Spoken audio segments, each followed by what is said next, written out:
यामध्ये दीड श्लोक आणि 3 श्लोक आणि त्यांचा माऊलींच्या प्राकृत भाषेतील 63 ओव्या वाचल्या आहेत.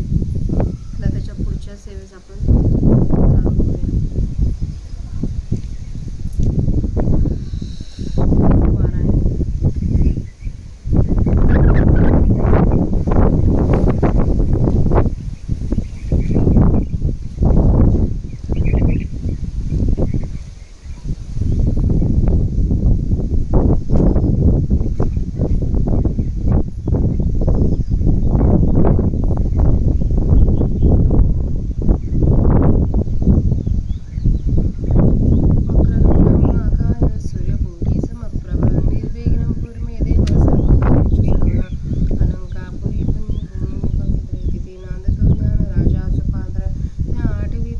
पुण्यराशी नमस्कार माझा सद्गुरु ज्ञानेश्वराशी.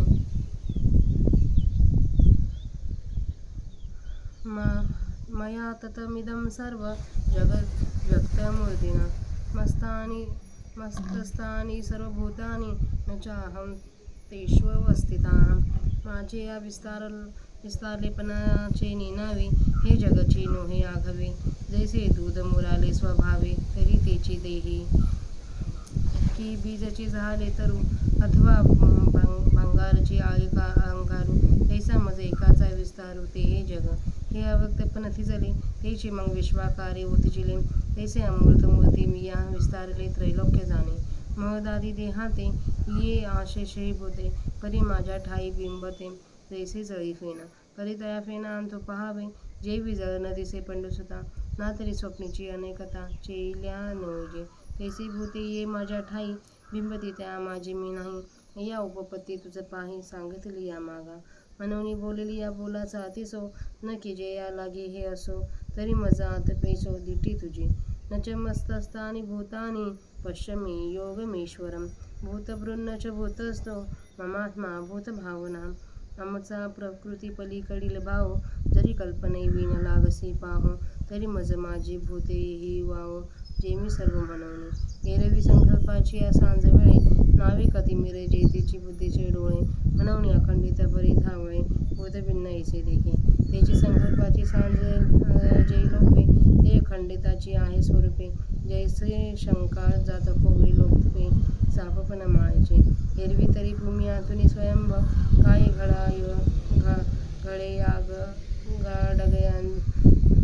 यागड्यागयांचे निगती कुंभ. परी ते गुलालमतीचे गर्भ उमटलेही. नातरी सागरीच्या पाणी काय तरंगे याच्या हाती. हे अवतार करेनी वारी याची नव्हे. पायपा कापसाच्या पोटी काय कापडाची होती पेटी. ते वेळी तियाची दिठी कापड झाला. जरी सोने लेणे होऊनी खडे तरी तयाचे सोने पण न मोडे. हे अलंकार ही वरीचेले कडिली येते याचे निभावे. सांगे पडी सदाची प्रत्युत्तरे का हरिसाजे आविष्कारे. ते आपुले की साचोकारे तेथचे होते. तैसे ये निर्मळे माझ्या स्वरूपी जो भूत भावना आरोपी. त्यासे त्यांच्या संकल्पी भूताभासू असे. त्याची कल्पदी प्रकृती पुरे आणि भूताभासू आधीच सरे.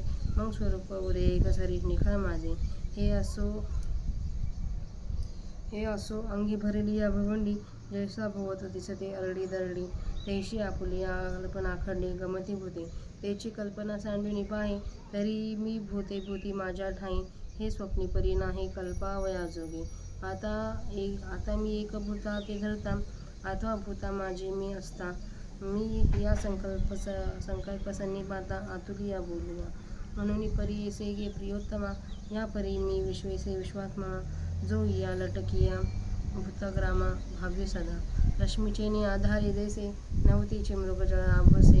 माझ्या ठाई भूत जात तैसे आणि मातेही भावे.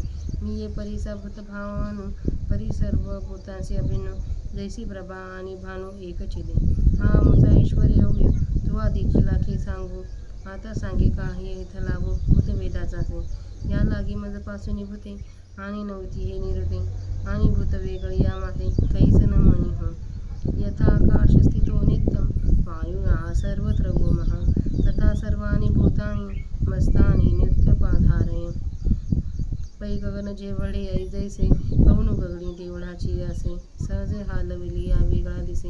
हिरवी गगन तुमचे तैसे होत जात माझ्या ठाई, कल्पिचे तरी आभासे काही, निर्विकल्पी तरी नाही, इथे मीच मी आत्मे. म्हणून नाही आणि असे, हे कल्पनेचे निसवरसे, जे कल्पना लोके भ्रंशे, आणि कल्पने सवे होणे. त्याची कल्पिते मोदल जाय, ते ऐसे नाही हे के आहे, म्हणून पुढती तू पाहे, हा ऐश्वर्य होई. ऐसी अप्रतीत बोध सागरी, तू आपणाया ते कल्लवू एक करी, मग जव पहासे चराचरी, तेव्हा तुझे आसे. या जाणणे याच्या शेव, तुझा आला ना म्हणती देऊ, तरी आता द्वैत स्वप्न वाव झाले की ना. तरी पुढती जरी उपाय, बुद्धीसी कल्पनांची जोपणे, तरी अभेद बोध जाय, जे स्वप्नी पडिजे. म्हणून ये निद्रेची वाट मोडे, निखळ उद्बोधांचे आपण पेकडे, ऐसे वर्म जे आहे पुढे ते दावो आता. तरी धनुर्धरा धैर्या, निके अवधान देई बांधन ज्या, पै सर्व भूता ते माया करी हरिगा.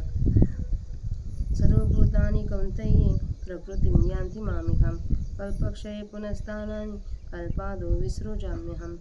जे नावगा प्रकृती, जे द्विविध सांगितली तुझ प्रती, एकी अष्टदा भेद व्यक्ती, तुझी जीवरूपा. हा प्रकृती विको आघवा, त्वा मागा परिसलासे पांडवा, म्हणून असो काही सांगावा पुढत पूर्वी. तरी ये माझे प्रकृती, महाकल्पांची हाती, सर्व भूते अव्यक्ती ऐक्यासी येते. ग्रीष्माच्या अतिवसी, सभी जे तृणे जैसी, मागोती भूमीसी सुलनी होती. का वर्षी डेंडे फिटे, जेव्हा शारदीयेचे अनुकडू फुटे, तेव्हा घन जात आटे गगनीचे गगने. ना तरी आकाशी येईचे कोपे, वायू निवांतची लोभे, का तरंगता हरपे जळे जेवे. अथवा जागीनली ये वेळे, स्वप्नमणीचे मणी मावळे, तैसे प्राकृत प्रकृती मिळे कल्पक्षयी. मग कल्पादी पुढती, विषसृजी वंदते, तरी ये विषय निवृत्ती उपपत्ती आहे का.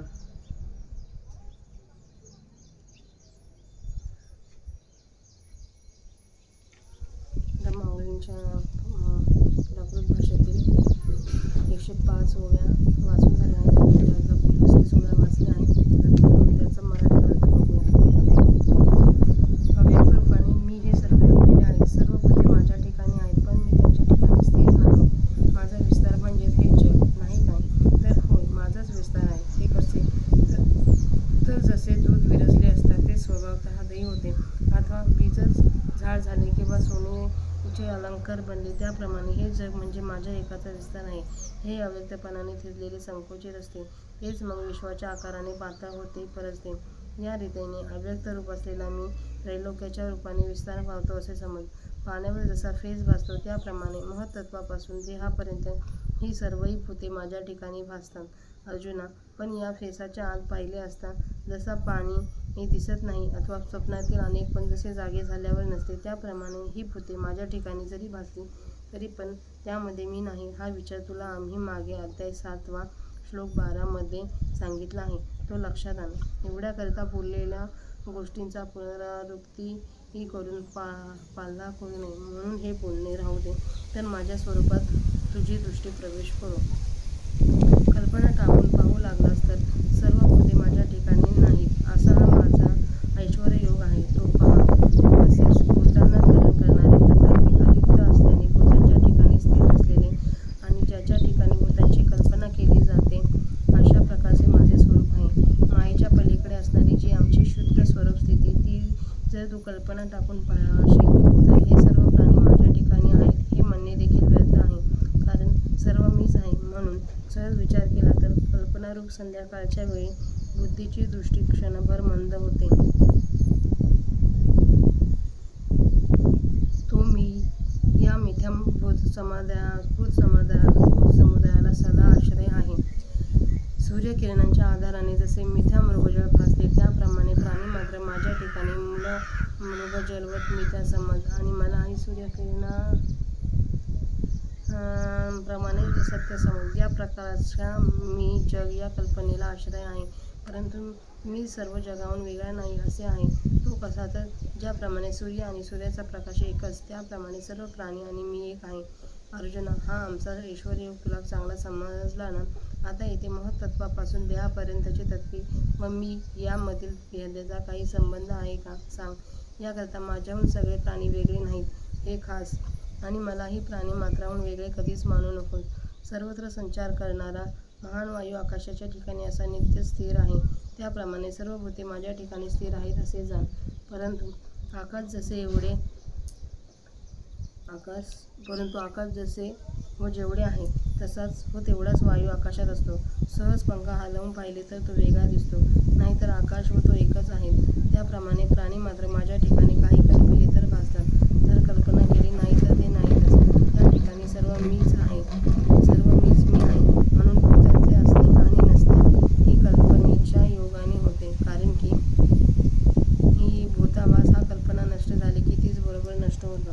कल्पना उत्पन्न झाली की तीच बरोबर उत्पन्न होतो व ते कल्पना करणारे भूतच ज्यावेळी नाहीसे होते तेव्हा भूतांचे असणे व भूतांचे नसणे हा व्यवहार कोठून होणार. म्हणून तू आणखी या ऐश्वर्य योगासंबंधी पुन्हा विचार कर.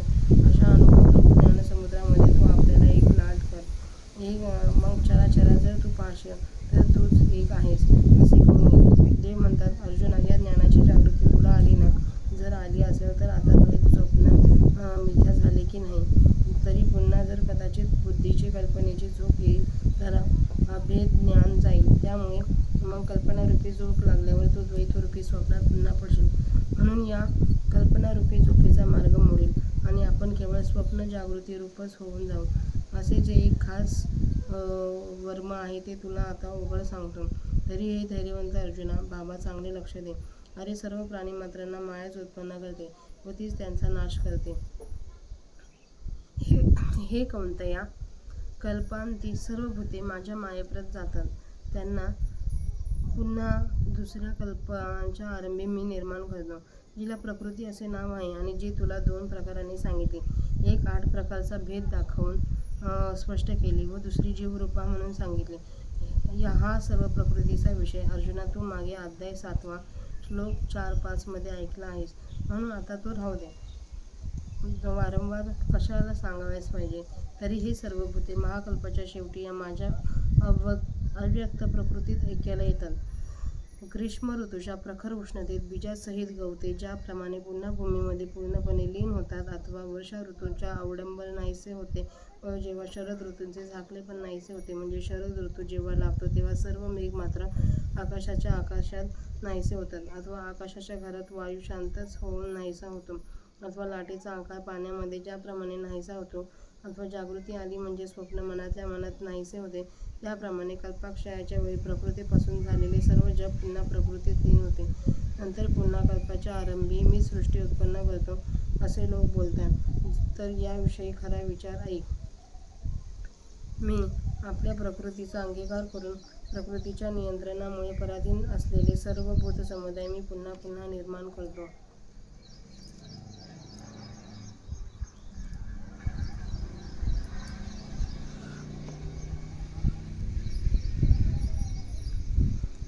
अशा प्रकारे माऊलींची 30 ओव्यांचा अर्थ वाचून झालेला आहे.